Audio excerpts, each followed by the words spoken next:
Hello అందరికీ welcome to Jyothi Jalagudem YouTube channel. ఈరోజైతే సింపుల్గా చేసుకునే లంచ్ బాక్స్ రెసిపీ అయితే చూపించబోతున్నా. ఇదైతే పర్ఫెక్ట్ అని చెప్పలేను, కానీ టేస్ట్ అయితే బాగుంది. నేనైతే ఇది నైట్ టైం చేసిన, మీరు డిన్నర్లోకి లేదంటే లంచ్లోకి కూడా చేసుకోవచ్చు. ఫస్ట్ అయితే ఆలుగడ్డ ఉంటుంది కదా, ఆలుని కట్ చేసుకున్న చిన్న చిన్న పీసెస్ కింద.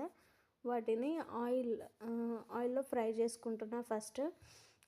కొంచెం ఆయిల్ అండ్ అట్లనే కొద్దిగంత నెయ్యి ఉంటుంది కదా, అది కూడా వేసుకున్న, ఒక స్పూన్ వేసుకొని ఆలుగడ్డ మంచిగా ఫ్రై చేసుకోవాలి. అది ఫ్రై చేసుకున్న తర్వాత కొంచెం ఫ్రై అయినాక అందులోనే క్యారెట్ ఫ్రై చేసుకున్నా. ఈ ఆలుగడ్డ అండ్ క్యారెట్ తొందరగా ఫ్రై అవ్వాలంటే కొంచెం ఉప్పు వేసి పెట్టుకున్నామనుకో తొందరగా మగ్గుతాయి. ఈ ఆలుగడ్డ అనేది ఇట్లా కొంచెం కట్ అయినట్టు ఈజీగా కట్ అయితే సాఫ్ట్గా కుక్ అయిందనుకో కుక్ అయినట్టే పక్కకు తీసి పెట్టుకోవాలి. మళ్ళీ ఇది ఫ్రై అయింది ఉంటుంది కదా, దీన్ని పక్కకు తీసి పెట్టుకున్నాక మళ్ళీ అందులోనే కొంచెం నెయ్యి యాడ్ చేసుకోవాలి సరిపోకపోతే. తర్వాత లేదంటే ఆయిల్ కూడా యాడ్ చేసుకోవచ్చు. అందులో ఉల్లిగడ్డ అట్లానే పచ్చిమిర్చి కట్ చేసి పెట్టుకున్నాయి అవి వేసుకున్నా, అవి కూడా ఫ్రై చేసుకోవాలి.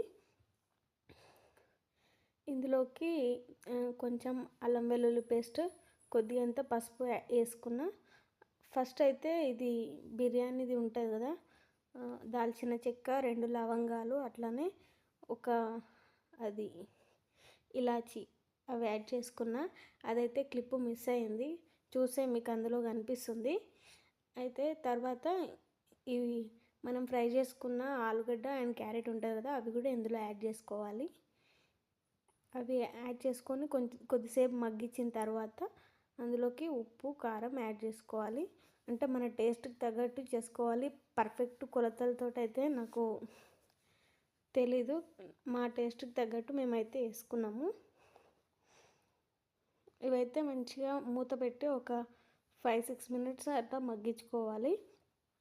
అన్నీ మంచిగా ఉడికినాయి అనిపించినప్పుడు అందులోకి మనం ఉడకబెట్టి పెట్టుకున్న అన్నం అయితే వేసుకోవాలి.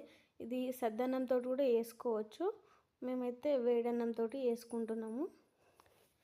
లాస్ట్గా కొత్తిమీర వేసుకొని కలుపుకోవాలి. ఇట్లా ఇది కలుపుకొని ఒక 2 మినిట్స్ అట్లా క్లోజ్ చేసి పెడితే దానికి ఉన్న ఆ మసాలా అంతా అన్నంకి పడుతుంది అంతే. తర్వాత వేడివేడిగా సర్వ్ చేసుకోవడమే. ఈ ఆలు రైస్ అయితే చాలా బాగుంది టేస్ట్, మీరు కూడా ఒకసారి ట్రై చేయండి. దీంట్లోకి కాంబినేషన్గా పెరుగు చట్నీ చేసుకున్నాం. అలాగే వీడియో నచ్చితే ఒక చిన్న లైక్ ఇవ్వండి, అలాగే ఛానల్ని సబ్స్క్రైబ్ చేసుకోండి.